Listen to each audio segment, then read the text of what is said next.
What's up, ladies and gentlemen? It is your boy, Niner Sickness, coming to you live on YouTube on the N.W.A. Niners with Attitude podcast. I got my boy, the one and only Florida Mike, joining me tonight. We apologize for the half-hour late start. We were having a little bit of technical difficulties. We'll start getting it squared away. It's the beginning of the year. Things like this are going to happen. I apologize. But as you start coming in, we'll take care of our business. So with no further ado, let me introduce you to my boy. They don't need no introduction. What's up, Florida Mike? What's going on, man? What's good? How you feeling? I'm doing good, brother. Doing good. Before we go forward, also do me a favor. Hit the like button. Smash that like button. Subscribe to our channel and hit the notification so that you will be notified each and every time we go live. How was your weekend, Mike? Man, it was phenomenal, man. Can't complain. How about you? Same here. I would have preferred a different result on the Niner game, but since we took the loss, and again, I wanted the Niners to win. They looked like they were winning. One of the things that I like the most is that they definitely showed a fire with them. There were no quitting in them. They fought all the way to the end. They just got beat by a better team on Sunday. But we ended up with the 12th pick overall for the draft, as we will talk about that later in another show. But it is what it is. Other than that, it was great. Absolutely, man. First and foremost, I got to give my shout outs, man, as I always do. Big shout out to the Orlando, Florida Niner Empire chapter. Big shout out to the whole German Niner Empire chapter. Big shout out to my boy Greg Potts, man. If you're watching, I got a Niner fan that I got in Orlando, man, that's joining the show. I got him in the Florida Niner chapter, talking with him. So he's a big Niner fan, one of my friends. So I told him I'd give him a shout out tonight. And big shout out to all the Niner fans worldwide, especially in California. Yay, baby. Let's get it. That's the way. That's the way to go, brother. Hello, Don. Welcome. Welcome, Dina. Again, if you kind of came a little bit late, we just apologize for the late start. Our show is normally at 7 p.m. We were having a little bit of technical difficulty that we wanted to square out and iron out, and therefore we're running a little bit behind. And again, I just hit record. I forgot. But anyway, so we're starting at 7:30. We're starting a little bit late, but we're going to talk 49er football. As we all know, the season ended. The 2020 is finally over. The players are able to go home and see their loved ones, who they've probably been away for about a month since being in Arizona. So I am glad for the players. I'm glad that they're able to go home and spend time with their family. It was a tough season, to say the least. 6-9. No, 6-10, right? Yeah, 6-10 was our record for the year. Injuries as it may, still it was a difficult year. A lot of changes are coming to the San Francisco 49ers, and we'll get more into that in future lives and for the offseason programming that we're going to be doing. But we're going to talk a little bit about the Seahawks and the Niners. The first, second, and third quarter, the Niners looked like they were pretty much, especially the first half, they looked like they were dominating and playing very well against Seattle. Robert Saleh, once again, his defense was able to contain Russell Wilson for that first half.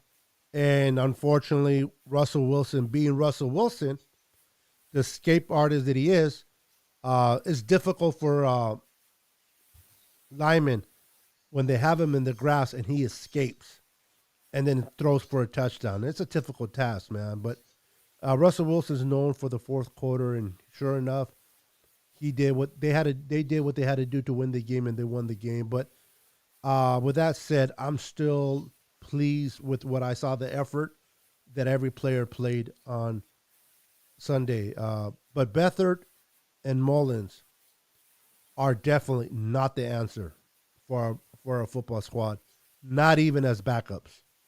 They're not the answers. That's something that we're going to have to address this offseason. What was your thoughts on the game? Did you able to watch the whole game, Mike? 75% of it. I'm never happy with losing to that team. Um, yeah, they won the game, but I felt great about the effort that we put out there, considering that from the first matchup to this one, we have our more depleted roster and put up a better fight. You know what I mean? So we don't get those more victories, but it is something to build off of going to next season for our goals, knowing that we have a championship culture locker room. So I'm very very interested in how we're going to come out next season, what we do in this off season, and all the changes that are coming. So but like I said, we've struggled with every team we played this year with all of these injuries. So I really wasn't impressed with Seattle's performance. I was impressed with our performance because we gave them a game with backups, and they had their guys. They didn't have any significant. It's not like they was missing Metcalf and Lockett and Russell Wilson.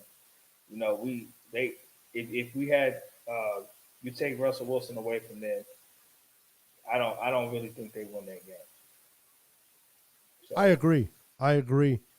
If Russell Wilson wasn't playing, they wouldn't have won that game because Russell Wilson was definitely struggling with our defensive mhm. linemen and our linebackers. We were containing them pretty good in the first and second quarter, but um, Russell Wilson is the Seahawks. Yes, they got Decaf, and yes, they got Tyler Lockett as receivers, great receivers. I'm not going to take nothing away from them, but Russell is the engine that makes that vehicle run and runs it very well. Your boys on here, Gregory Potts. What's up, brother? Welcome Yeah, to the what's up, GP N.W.A man? What's happening? podcast. Yeah, Niners with man. attitude. Welcome, brother. Hey, he representing out of Florida like me, man. We got these Niner fans here. We got a whole chapters down here, man. In Orlando, Tampa Bay, Miami, down south. And speaking of Florida, we taking over Jacksonville next year because we playing in Jacksonville. So all my Florida Niner fans just tuning in, even if you ain't tuning in, make sure you show up and show out because we finna represent Bang Bang Niner game. Yeah, what the Super Bowl is in Florida, right? It is Tampa Bay, 2 years in a row in Florida. It was Miami last season, this year Tampa Bay. Where is it going to be next year? I don't know where it's at next season to Oh, be the honest, but following I know season's in it's Jacksonville. okay. I was saying Jacksonville is a season game, so the 49ers are playing next year in Jacksonville. The Super Bowl is in Tampa Bay this Oh, I got you. I postseason. got you. So Okay, I yeah, got it crossed. Got you. yeah, Jacksonville is a whole nother season next year. Okay, got you. You Got you. know, right? Dina says, time to rebuild. Our efforts were great. Too many holds. Mm-hmm. Calls were not called. Holding calls were not called. Defense was awesome. The defense was awesome. Yeah, Go ahead.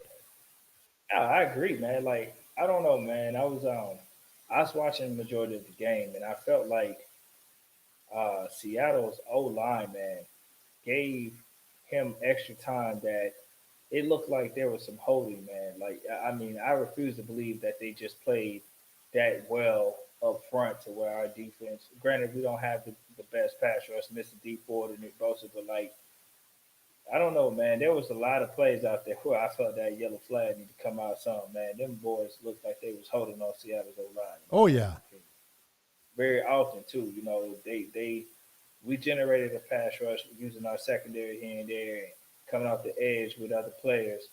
And I mean, it was like there was no real holding calls against Seattle in critical situations, like on third downs. Where I felt like that's where they held the most, But the refs probably just let them play for the most part. I don't know, man, but it didn't go our way because they have them over quarterback.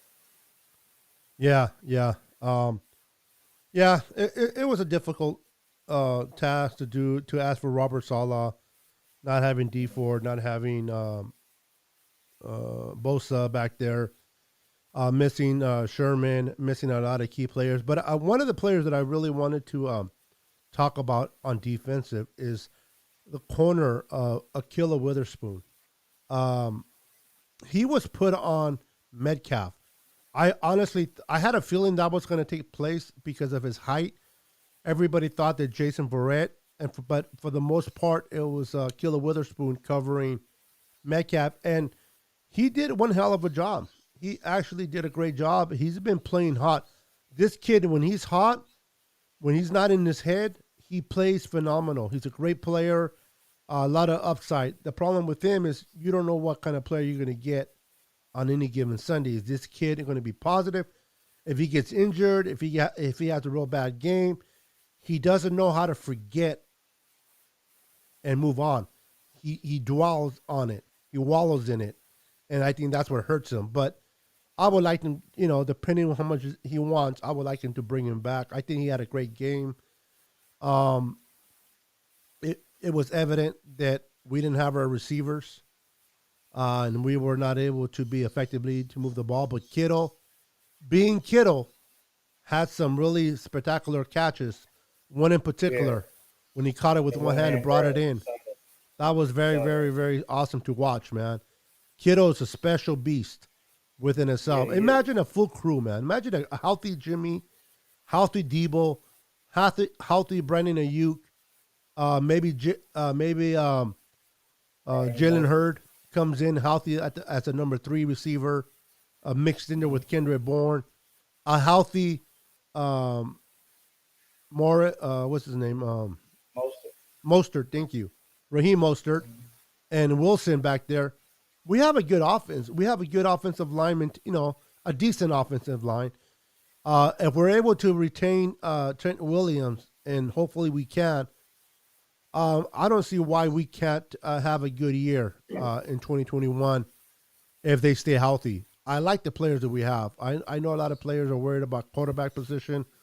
I don't know if there's going to be a change in that position, but a healthy Garoppolo and a healthy team and with a healthy defense. Now, if Robert Saleh leaves, there's going to be a new coordinator. Now, the new coordinator, we have to wait how fast he adjusts to our defense.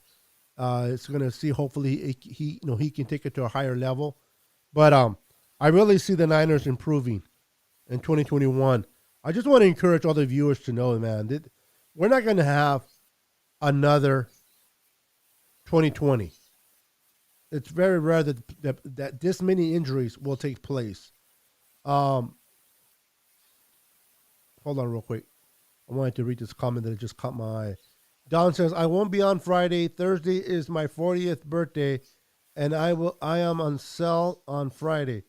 So happy birthday. Happy birthday, Don. Wish you a happy birthday. If we don't see you on Friday, we'll let you know now. Happy birthday to Don. She'll be 40 years young there, Mike. Hey, man. Many celebrations. Many blessings, and hope you have many more. Yes, sir. Yes, sir. Let's see here. So that's what it was, man. It was a game where I didn't expect to win. I would have loved to win and be 4-2 in another division. But we lost, but I did like the effort of each player. I love the effort of these young kids coming in. That talks volumes about Robert Saleh's defense, how they respect and how they respect the leadership of Robert Saleh, that these players are willing to play for him and play hard. Same thing with Kyle Shanahan. There's a respect there for Kyle Shanahan where these players have nothing to play for. They had nothing to play for. Season's over. They've been away from their family for a month. They spent Christmas and New Year's probably on Zoom for the first time, because this is unprecedented time of COVID this year. And yet, Kyle Shanahan and Robert Saleh were able to maintain a focus roster that was willing to fight and almost won that game. I mean, we had the lead in the third quarter. It was just a little bit too much to ask from a depleted roster with all the injuries. But I like what I saw. And yes, they lost, but I can swallow that loss knowing that the Niners gave their best effort in that game, and there was no quit. If you want to understand what the difference is between a team that is fighting and a team that what's the word that we like to use when they're looking for draft picks? Uh, Tanking. Tanking. I'll give you guys Mm-hmm. a perfect example. If you guys watch the Philadelphia Eagles versus the Washington football team, you can tell that Doug Peters was tanking that team. He pulls his starter and puts in a rookie quarterback for no apparent reason. Instead of punting in his own side of the ball of the field, he goes for it and doesn't get the first down. That shows me that from the owner to the coach to the players, they were tanking. I don't know about you, Mike. I don't know about the listeners, but that to me sends a bad message to the roster, to the players. I like what Kyle Shanahan and Jed York and John Lynch is doing. Regardless of the positioning, they wanted to win. They just couldn't because of the talent of Russell Wilson and the lack of the 49ers roster because of all the injuries. But they did not tank like Philadelphia game. If you didn't see it, look at some highlights and you'll see exactly what I'm talking about. You can tell they wanted to lose because if they would have won, they would have got the ninth overall. But by losing, they got the sixth. And I know a lot of people say, well, what's the difference between three spots, six and nine? In the draft, it's a lot. So picking number nine and picking number six, it's a lot. So I saw a team that tanked. The Niners did not do that. They just got beat by a better team, unfortunately. But they fought to the very end, even with back quarterback. I mean, C.J. Beathard did what he could, but he took 5 sacks. And out of the 5 sacks, Mike, the offensive line gave up 1. The other 4 was all CJ, not getting rid of the ball fast enough. The linemen can only do so much. They can't hold these pass rushers for too long, bro. And CJ just didn't get the ball away. So it was a tough game to watch, man. But the season's over. We're moving on. And hopefully we'll have a great offseason, get healthy, get better, and then just come and play 49er football in 2021, brother. Man, it's crazy too. I don't know how the schedule works, but I wonder why we play Seattle last game of the season like the last couple years in a row. It'd be nice to have them earlier. It's almost like we get every time we play them, we have some stretch where we got these hard games, and then we got banged up, and then we play them not as healthy as possible. I would like to play them before a tough stretch or early in the season where we can have a better chance of having all of our players as opposed to the duration. But at the end of the day, that's football. You know what I mean?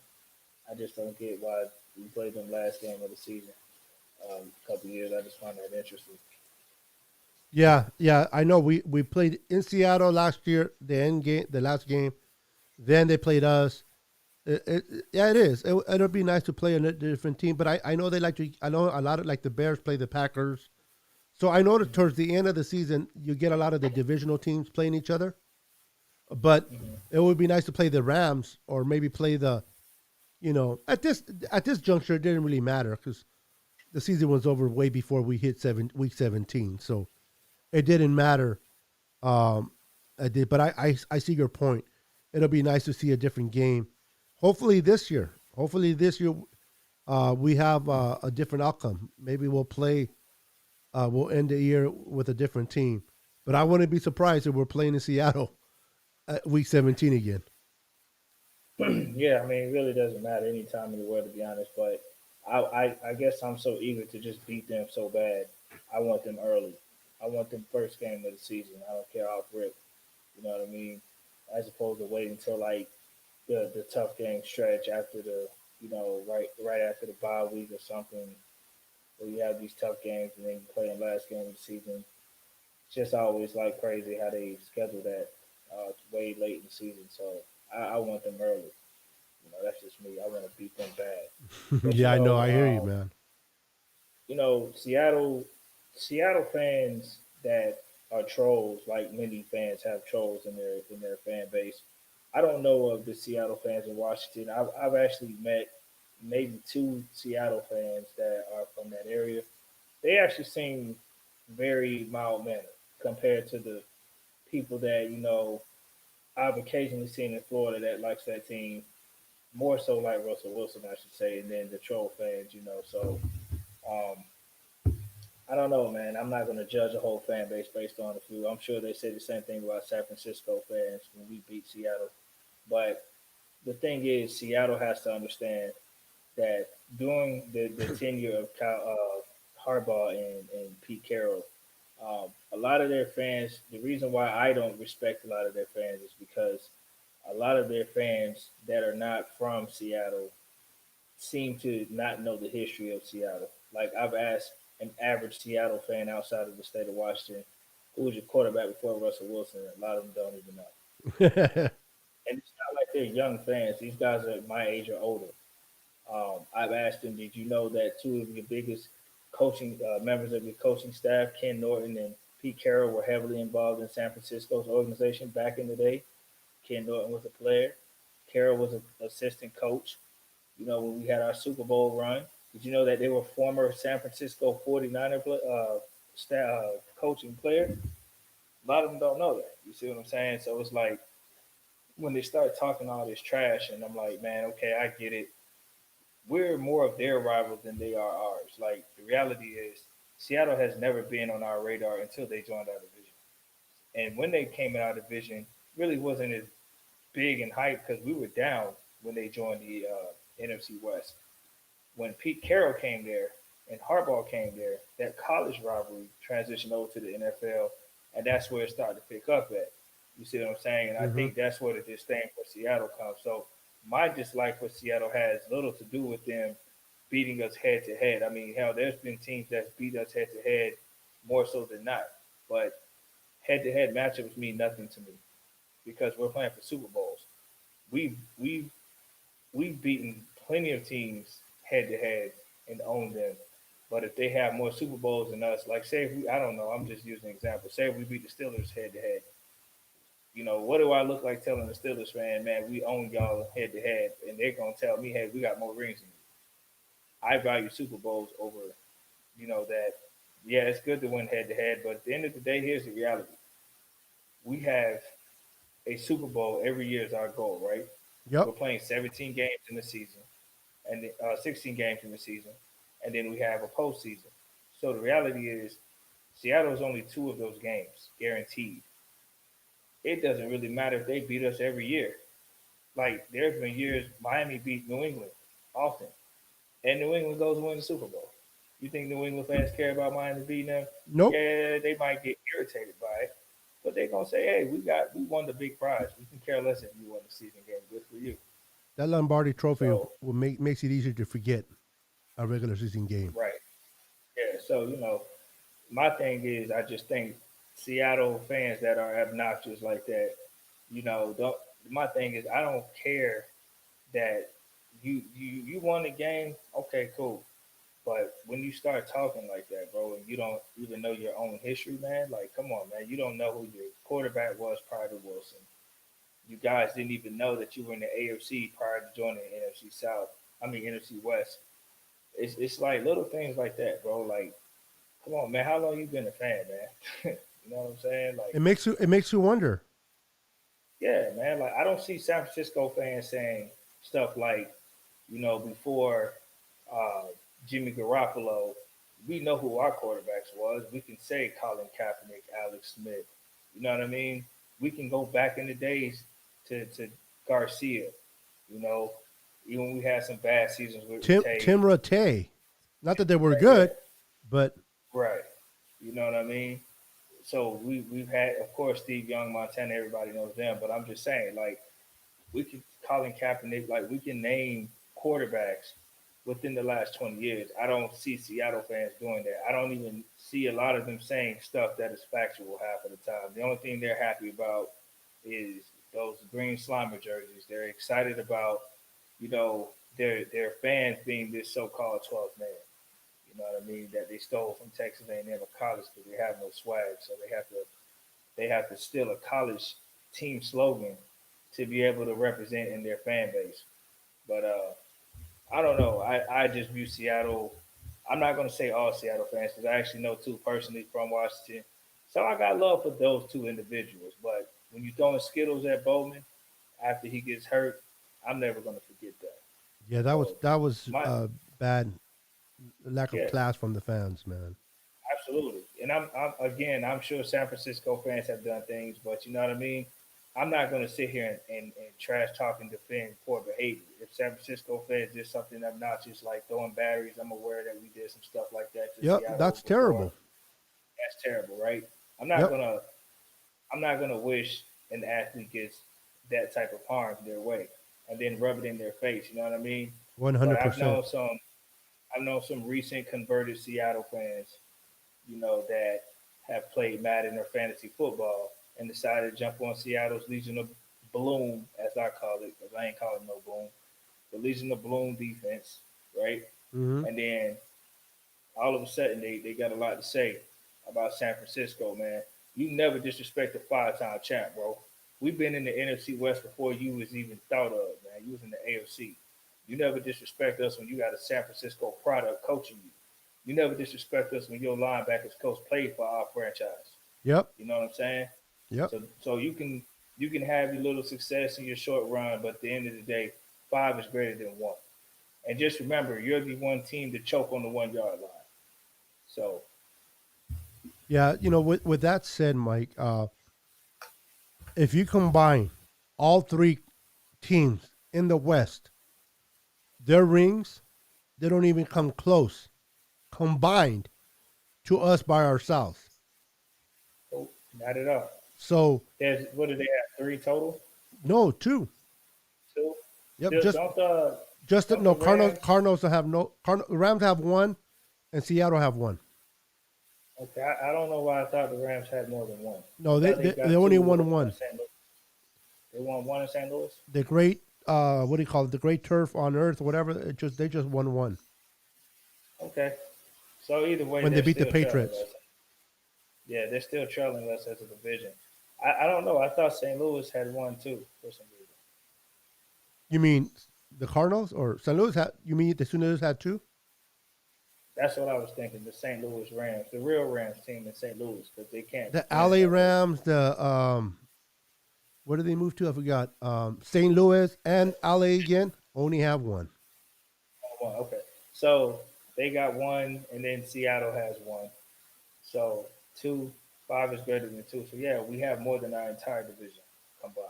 So there's nothing to talk about, bro. You all the little head-to-head matchups that you've won recently. I mean, we've won some here and there too. It's not like they've been beating us like we've never beat them. Um, so but I'm cool, man. Like I understand what we were dealing with. Seattle wasn't the only team to beat us. We lost, to 10 other teams this year with the depleted roster. So I mean, it's not about Seattle. It's about San Francisco not being healthy. But we're good. We'll catch them like we did last time, and we beat them in their stadium with a healthy team on the 1 yard line. And they have a habit of choking on the 1 yard line, like they did in the Super Bowl, like they came up short last time. So Yep. it's all good, man. That's why your stadium name is Century Link. You win once every century, so you got the And perfect name to pitch your they lost that link in that 1 yard line. That's where they couldn't get a touchdown. team. The Yeah, link got man. broken. Some of those people out of control, bro. I just laugh at them clowns, man. Like if you're a respectable Seattle fan, I got nothing against you, straight up. I really don't. But if you're up here trolling the 49ers because you just jumped on the rival that just is recent, like when people ask me why I dislike Seattle, that's part of the reason why, man. You know what I mean? As Yeah. much as I dislike the Cowboys, at least the Cowboys fans have been around. At least their fans are fans of their team. You know what I'm saying? Seattle fans, if they're not in Washington, bro, I don't know many Seattle fans outside the state of Washington that knows a lot about their team. Majority of them that I've seen don't know anything, bro. Yeah. But the reality to that too, bro, and I hear you and I completely agree. But the reality of that, every team has new fans that come up every year. I can understand the kids, little kids that have really no teams and Yeah, like the 49ers back in the 80s when they were winning those 5 Super Bowls, a lot of kids were just struck ridden by Joe Montana, Steve Young, Jerry Rice, Roger Craig. and all these players, John Taylor, Brent Jones, you know what I mean? So they were idolizing these guys and they joined the Niners as Niner fans. Like I can guarantee you right now, Kansas City has a whole bunch of fans. They were not fans prior to Patrick Mahomes. Of course. And now that Patrick Mahomes is But there, now they got a bunch of fans out there sporting, you know what I mean? And kids is one thing, but when you have adults, especially when they leave one team for another, like for example, let's say a fan's a Jaguar fan, or the Jets fan, and they're tired of the Jets being bad. So they're going to start fresh, and they Patrick Mahomes looks like he's going to be there for a long time. Let's start being Kansas City Chiefs fans. That's bogus, man. You know what? Listen, I got it tattooed on my arm, and I got it here. So if I become another team's fan, I'm in trouble because unless I scrape it off, and it's too big to cover, you know what I mean. My point being is, whether we do good or bad, if you are faithful, you stick it out. You suffer during the losses, and then you can stick your head up high when we're winning. You know what I mean? But you're proud because you stuck it out through the bad. You don't just change teams because one team is doing bad. And I hear you. When Russell Wilson started to do real good, a lot of people started to come over to Seattle. And how you know is you ask them questions about their team. If you've been a fan for at least 2 years, you should know at least who was your quarterback before, because you do the homework, you do the research, because you're prideful of your team and you want to know about your team. But if they're not able to answer, listen, I have got into discussions with other fan bases, and I know more about their team than they do. They start talking about players, and I correct them, and then they get mad, and then they right there in front of me, they put it in Google, and I'm correct. And not to boast that I'm good. I'm just to my point that how does a Niner fan know more about their own team? You know what I mean? And that's a shame that, and it's okay if you don't know too much about your team. I'm not saying that you have to know a lot, but don't be talking smack if you can't back it up. That's my yeah, point. I mean, Stay humble. like I said, man, like I've seen Seattle fans in Florida when I went to the 49ers and Dolphins game when Colin Kaepernick played for us in Miami the weekend that Fidel Castro died. I was in Miami for that game. And I saw a Seattle fan literally 2 rows in front of me, man, like rooting for Miami. So, you know me, bro, I'm gonna say something, man. Like I looked at him and I'm like, okay, cool, man. So you got on your Seattle gear, man. Who was your quarterback before Wilson? First thing I asked him. Dude looked at me like I spoke German. Like he didn't ask me, and I was like, did you understand what I asked you? I'm just asking you who was your quarterback. I just want to know. I see you represent your team. Cool, man. You in Miami and your team's not here and you represent. Cool. So who's your quarterback before Wilson? Exactly. Dude ain't say nothing to me. And he looked at me, he's like, man, I'm a Seattle fan. I ain't gotta talk. I ain't gotta know all that. I don't remember his name. I'm like, okay, you don't remember his name. Okay, fine. Who was your coach then before Pete Carroll? You know what I Yeah. mean? Like, Yeah. we can remember Chip Kelly because we all wanted them gone. We can remember Jim Tomsula because we wanted them gone. You know what I mean? We're trying to forget, but we remember. So my thing is, it's not like I'm asking you something from 15 years ago, bro. I'm asking you something as of recent in the era. And if you're going to trash talk and be disrespectful to a 5-time champ, because you found your newfound team, I'm gonna pull your card. I am. You know what I'm saying? It's no different. If I'm gonna say something to a Niner fan that's a bandwagon, what makes you think I'm not gonna say something to an opposing fan? That's a rival. That's Exactly. a new created, established rival, might I add. Because Seattle, you ain't really earned our respect as no franchise, bro. Be real with you. We talk about you because we just played you. That's what we do on the show. But your my disdain for you, like I said, is for other reasons beyond some head-to-head matchups, man. I don't care if you won the next 8 out of 8 years in a row. I'm about winning Super Bowls. So, like I said, head-to-head matchups, while it's something I want to win, I get over it quick. I worried about I want to win Super Bowls. My disdain for you is strictly the disrespect and the ignorance that you bring that's not reflective of the authentic Seattle fans, which mostly reside in the state of Washington. I know that there are some outside the state. I get that. But I'm saying for the majority who run their mouths that are not from Washington, that have a lot of disrespect to say about the 49ers that's not even football related, I'm talking to you. So, you know what I'm saying? If you don't like what I'm saying, then you're probably one of those people. And I don't really care. So, Exactly. Whoa. big shout out to my boy GP, man. Potts, he put his best. I saw the post come up. I had to acknowledge him, man. He said it's newfound success for them. We've had the luxury of knowing what it's like to have sustained greatness. It's like the old saying, act like you've been there before. Seattle has it. Facts. They don't know how to. Yeah, Facts. they only been there once. I mean, they only won once. They've been there twice. We've been there 7 times, won 5. Okay, and if you're going to compare organizations, bro, and I'm not saying this just because I'm a Niner fan. The Niner organization, they have history, man. They're a class act. We lost it for a while. I hate to say, but we're gaining it back, and we're becoming that class organization that does not tolerate all those AP receiver type of teams. You know, we want to win, but we're not going to sell our souls to the devil to win. And they're not going to bring in these players. I believe that Reuben Foster is probably the last player in John Lynch's era, that he'll bring in with character concerns. This team takes pride in having a great look. I mean, 6-10, bro. They've been away from their family all week. I mean, all month, and they're fighting to the very end. That shows character of this team, and that's the kind of locker room you want inside. You want players loving. I mean, when they were talking about possible players that won't be back with the Niners next year because of salary cap and issues, Juice, I don't know if you watch all these players give out their exit statement. Juice almost cried. The idea that he won't play with some of these players. That's how much love and respect they have amongst each other. And that is rare in football. There's always finger pointing. There's always, I'm better than you, blah, blah, blah.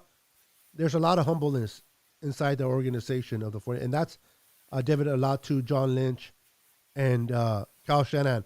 If you remember, prior to them, I mean, oh my God, no matter what changes we made, it was always leaked out to the media. The media would know before the Niners made it official. One of the things that John Lynch and Kyle Shanahan straight up did is we're not going to have no leaks coming out of this organization. And we haven't heard anything. And I like it that way. I mean, as a fan, I want to know, but I understand where they're coming from. So, Seahawks fans, and you get them. I mean, there's a lot of Niner fans, too, that, I hate to say this, that give a bad name to the 49ers. But that's individual people. And there's a lot of Seahawks fans that are pretty classy. Not all of them are terrible, but for the most part, throwing those Skittles at an injured player because he's not on your team, it just shows the lack of class of those fan bases they allow in the stadium. There's players I don't like. There's teams I don't like. Dallas, but if a player got her, I'll tell you this. I was at the game 2 years ago. I believe it was 2 years ago when the Dallas played the Niners. I can't stand Dallas, as you already know. But during halftime, they had a whole segment on Dwight Clark because of the disease he had when he was still alive, because of the Lou Gehrig's disease, that they were showing on the Jumbotron a tribute to Dwight Clark. And a part of it was the catch against the Cowboys, right? For the first Super Bowl opportunity in the championship game. I got to give respect to the fans that were there. They were not disrespectful. They were not being loud, obnoxious. they were quiet during the halftime because of the tribute to a great player like Dwight Clark. See, people like that I can respect. You know, I'm pretty sure you had a couple idiots here and there, but they were not loud enough where it disrupted the audio from the jumbotron. So, as much as I can't stand the Cowboys, I had respect for those fans. I had nothing to say, even though we lost. But they give they could have been obnoxious and they weren't. So I appreciate. I wanted to make sure I mentioned that. I mentioned that before, but that's respect. I want to do the same in somebody else's field, especially if they're talking about a all pro caliber player that is sick. Why are you going to be an ass and be disrespectful? You know, hate the team, but you don't have to necessarily hate the players. You know, that's just my point of view. I like Troy Aikman. I thought he was a hell of a quarterback. I like Michael Irvin. I know you wouldn't agree with me, but that's fine. I like Michael Irvin. Evan Smith is a hell of a cool running back. Great running back. I didn't like him when they were playing for the Cowboys, and I especially did not like him when they were playing against us. But as individuals, I don't know them personally, but they're not bad people. So that's just me, man. I keep football and reality separate. I can't stand teams like the Cowboys, but I'm not going to hate on the players. I like Terrell Owens. I don't like, even though he was a Niner. He ran over my wife and did not even apologize. And Oh wow. yeah, well, I didn't bumped her, I should say, not ran over because she would have been in the hospital and all that. But we went to San Jose State where they held a practice when T.O. and Garcia were on there, and he had a bike, one of those weird motorcycle type of bikes, and he was in a hurry to leave. My wife happened to be in the way, and he pushed her with his knee, and she fell and didn't even apologize and kept going. So because of that, I never liked T.O. from that point on. But I acknowledge what he did on the field. I acknowledge his attributes. I just don't like him because I thought that was kind of shady. You know, I didn't expect him to stop and pick her up, but, oh, man, I'm sorry, you know, or excuse me, at least something. But he looked at her and kept going. I thought that was, anyway. Even Garcia that was in a Hummer behind him kind of shook his head like, wow. You know what I mean? So that's experience that I had personally. So I never cared about Owens from that aspect, from that point on. But those are individual things, experiences. You know what I mean? Right. It is what it is. But I thought it was shady, bro. You know what I mean? It's not like he just tapped her. I mean, she fell, and you know she could have got hurt. She didn't. Maybe if she would have, we could have sued. But that's a whole different thing at a different time. But you know, she got up. She was fine. But it's still embarrassing. There's a lot of people there. You know what I mean? Because we had what do you call that? What do you call that when you can go into the back? VIP. We had VIP passes, and we were able to go to the back and meet the player, get signatures and everything. Okay, I understand he was in a hurry. I understand that after practice, they had to sign some stuff and he wanted to leave. But you don't knock people over on your way out, bro. Not just my wife. Who knows how many other people got in his way? He was honking, and you know what I mean. He was just like totally disrespectful. So that it is what it is. But let me read some of these comments, bro. We got our crew always chopping it up on the comments. Hey, Kathy, what's going on? I wanted to just embrace what Kathy said earlier about she has a Niner tattoo as well. That is awesome. That is awesome. Dina says, been with the Niners since 1979. We back up our smack. Actually, that's when I started. I started in 79 as well, 78, 79, but really getting hardcore into it in 81 going forward. But I actually can say that I was a Niner fan prior to Joe Montana. We didn't have Joe Montana. We had Steve DeBerg quarterbacking for us before Bill Walsh. So, you know what I mean? So it is what it is. But we have great fan base, Mike. It definitely was a tough season. And I hope we have a great offseason, Mike. I hope we can retain a lot of the players that need to be retained. It's going to be difficult, especially since the cap went down this year. But I have trust. How does it go? Trust in the process. Keep believing in John Lynch and keep believing in Kyle Shannon that they'll make the right decision. Although I was talking to Boston Hater earlier today, and it's all speculation, of course, but I was watching John Lynch. I don't know if you watched it or not, but John Lynch and Kyle Shanahan spoke to the media for the last time before the offseason. And if you look at Kyle Shanahan through the monitor and you trying to read between the lines, not necessarily hear what he's saying, but hear what he's not saying. I got a big feeling that there might be a change at quarterback.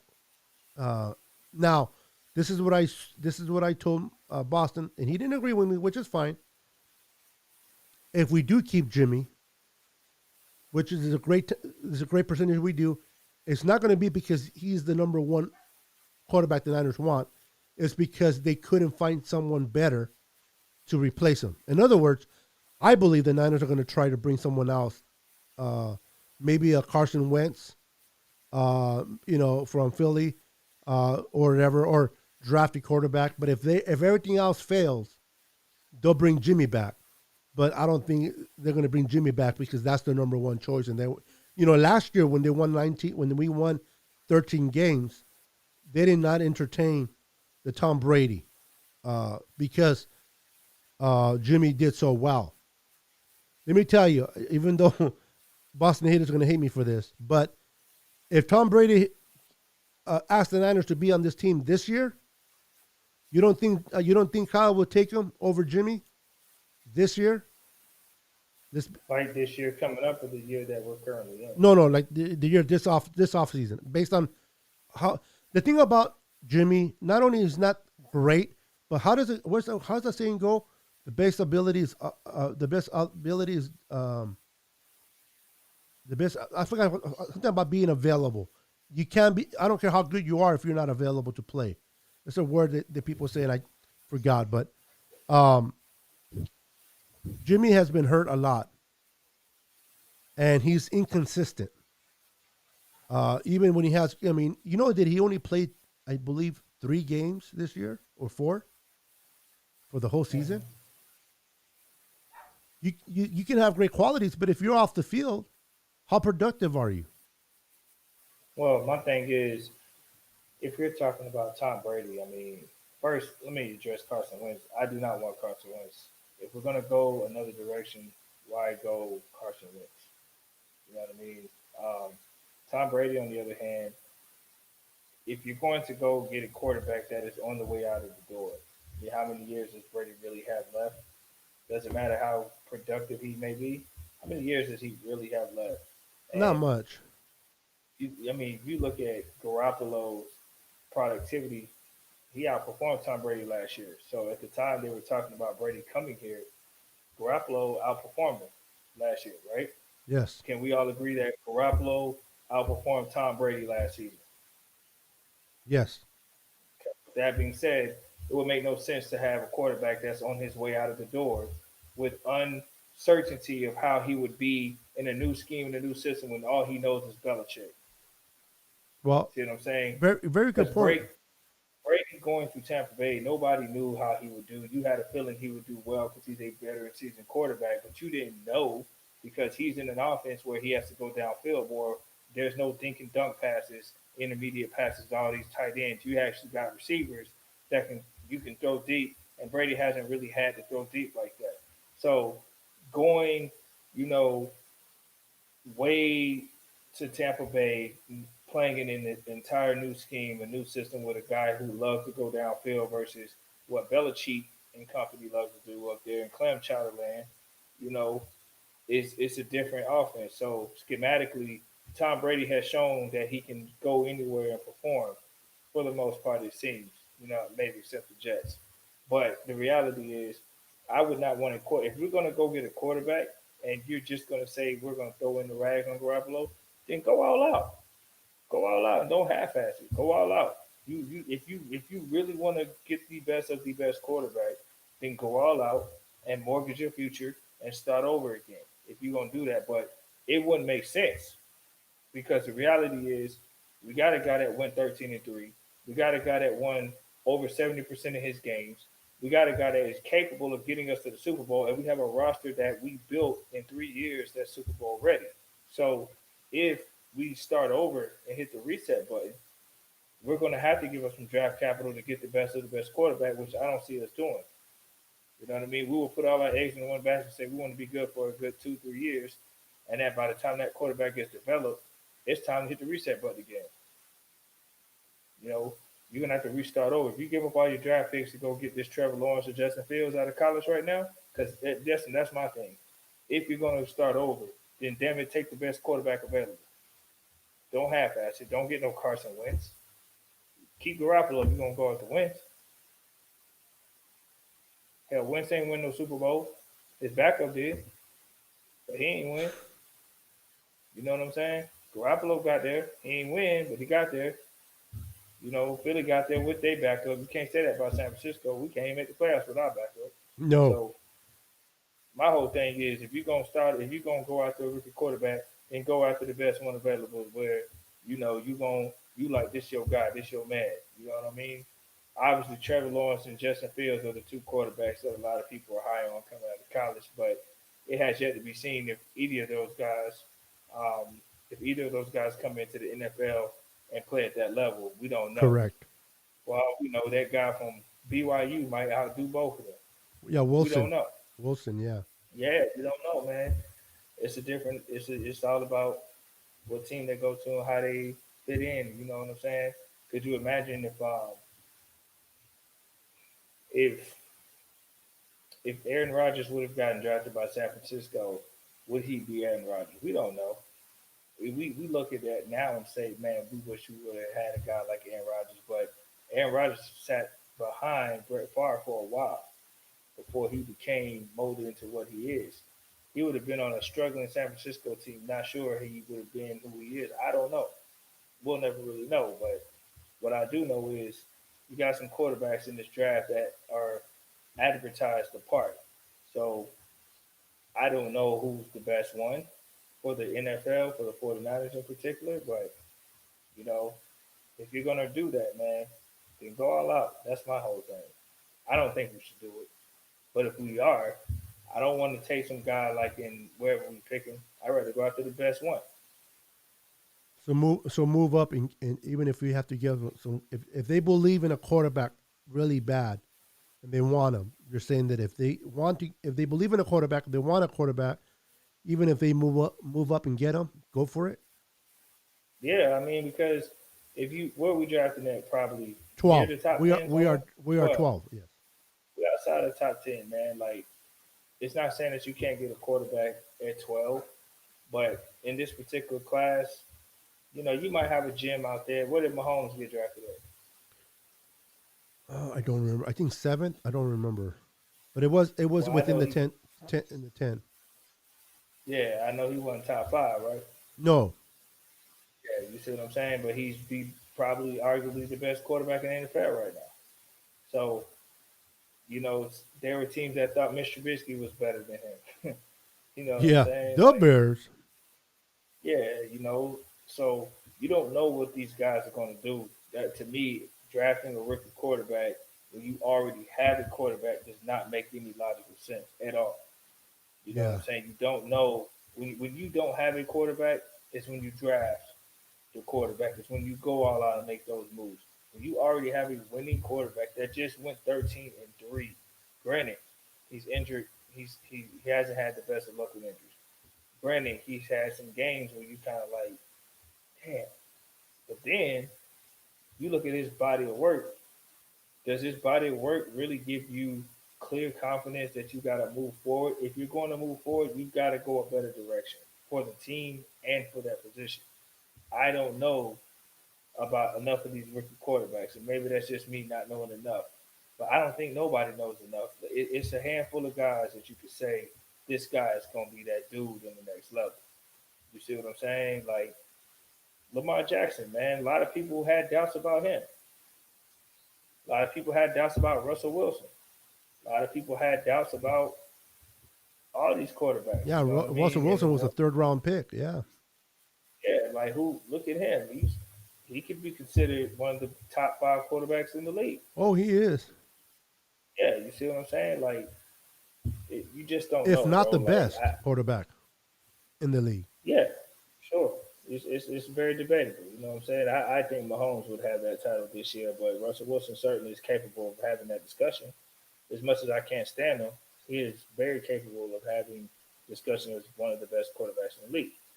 So I just think when it comes down to it, if you're going to go that route, we already have one in place. I'm not saying that Garoppolo is the best option out there. I'm just saying right now he's the best for our team and where we're going without having to give up a lot of our future. Because I value longevity, not short term rentals. I don't want to get a guy and then all of a sudden we try to rebuild again, and then that quarterback doesn't have the pieces, and we don't have no draft picks to build around him. We're gonna have to go a while. We're already established Super Bowl ready now, so hopefully we can retain most of our key pieces from this free agency, and then bring a healthy Garoppolo back and build around him what we can for cheaper, and then let's see if we can make another run for another 4 years. That's the goal. Yep. I don't want to be good for 1 or 2 years and that's it. Yeah, you want to be consistent, and they're definitely. I mean, this Absolutely. year, again, the record what we have, it's because of all the injuries. I don't care about injuries. I hate losing seasons, but listen, when we lost Jimmy G in the second or third game of the season, I think it was the third game against Kansas City. All the air got depleted out of every Niner fan. It was a disappointing season. It was hard to go through, but we went through it. And the silver lining in it is we were able to draft Nick Bosa. This year we had another because of injuries. Instead of an injury, multiple injuries, we're drafting number 12. Um, I really foresee a lot of good corners coming at number 12 that we can take. There's a lot of players in different positions they can be taken at number 12 if we don't go quarterback. They can help our team uh, this year. And so, it is what it is. We've gone through, but I hear you. I hear you. I don't think the Niners will give up the farm for a quarterback. I don't think even if they loved Trevor Lawrence or um, what's his name, Justin Fields, Justin Fields, or even the kid from what is his name? I just Wilson, Zach Wilson. Zach Wilson. I don't see them giving up capital for them. A quarterback has to fall pretty much to them or close enough where they don't have to give up this year and next year's first to get them. And I know that I'm not know for sure, but I really believe that John Lynch will stay disciplined and stay put. As tempted as it is, they'll stay put. I was thinking more of a free agent coming in, depending who's available, maybe a trade for someone that already has experience that is good. We have to wait and see. Maybe someone like the kid from Detroit can come in and do something for us. It's just a speculation, but that'll be more for the off season lives that we do, man. But it's going to be interesting as we are coming to a close, Mike. We got about a minute or two to keep it within that hour that we want to keep it. I just want to thank all the fans for staying faithful, staying committed to a team that are 6-10, regardless of injury, regardless of this or that. It was still tough to watch. It was bearing to watch Nick Mullins play. It was hard to watch him play, but you guys watched him play. I just want to give and acknowledge all the faithful for sticking it out, staying faithful, and being part of this podcast, hanging out with us during the season. I know a lot of our podcast was not fun because a lot of the podcasts that we did, it was after games that we lost, but yet they were here. And I just want to give appreciation to each and every one of them for being part of our podcast in 2021. we started a new podcast, which is the N.W.A. Niners with Attitude on YouTube, and they are here. They are faithful. So I just want to say thank you to those that are watching now and those watching on the replay. Niner Sickness, in behalf of Florida Mike, in behalf of E-Man, and the Boston Hater himself. We appreciate each and every one of you. Thank you for hanging in there.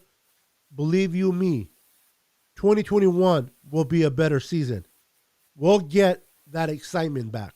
We'll get that pride back in 2021. I just cannot see us getting worse. We're going to get better. With that said, anything you want to say, Mike, before we call it a night? You know what, man? I want to say to all the 49er haters out there, I understand why you hate because our team influenced you to do the West Coast offense. Every team uses the West Coast offense or some aspect of it.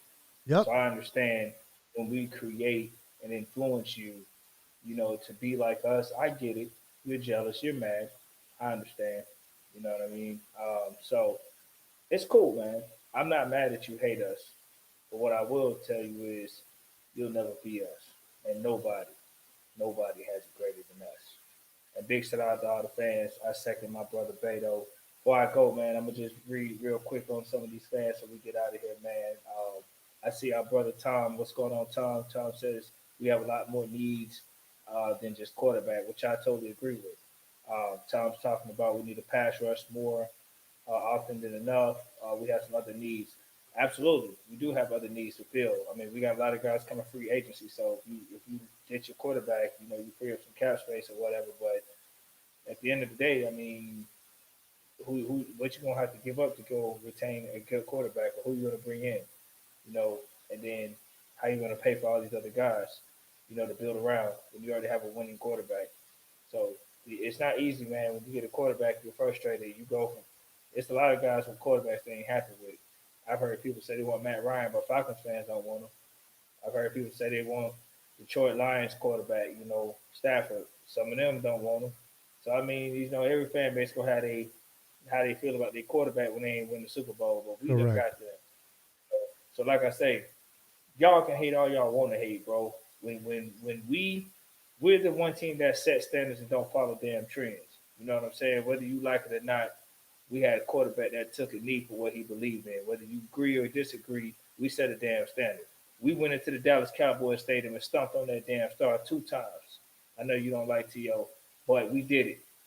We made that. We influenced the West Coast offense to be renowned all over football, from college, high school to the pros. So we are trends. We set these trends, man. We don't follow. We leaders. So Absolutely. like I say, 49ers, we coming back. You can say what you want to say. You can laugh how you want to laugh, but we will have the last laugh, and the joke will be on you. And that's all I got to say. I'm a 49ers fan for life. I bleed red and I pee gold. Bang, bang, Niner game, man. Forget all the haters. Let's get it. That's right. Hate only fuels us to get better, bro. All right, everyone. Thank you for watching the N.W.A. Niners with Attitude podcast here on YouTube. Make sure you slam that like button, subscribe, and hit the notification bell so that you will be notified each and every time we go live. We normally go live at 7 p.m., but because we had some technical difficulty, we went live at 7:30. But if you have that notification bell on, you will be notified immediately as soon as we go live. So with that said, Florida Mike, it was a pleasure. E-Man on the comments, a pleasure, bro. And everyone watching tonight, God bless, and bang, bang, Niner gang. Peace.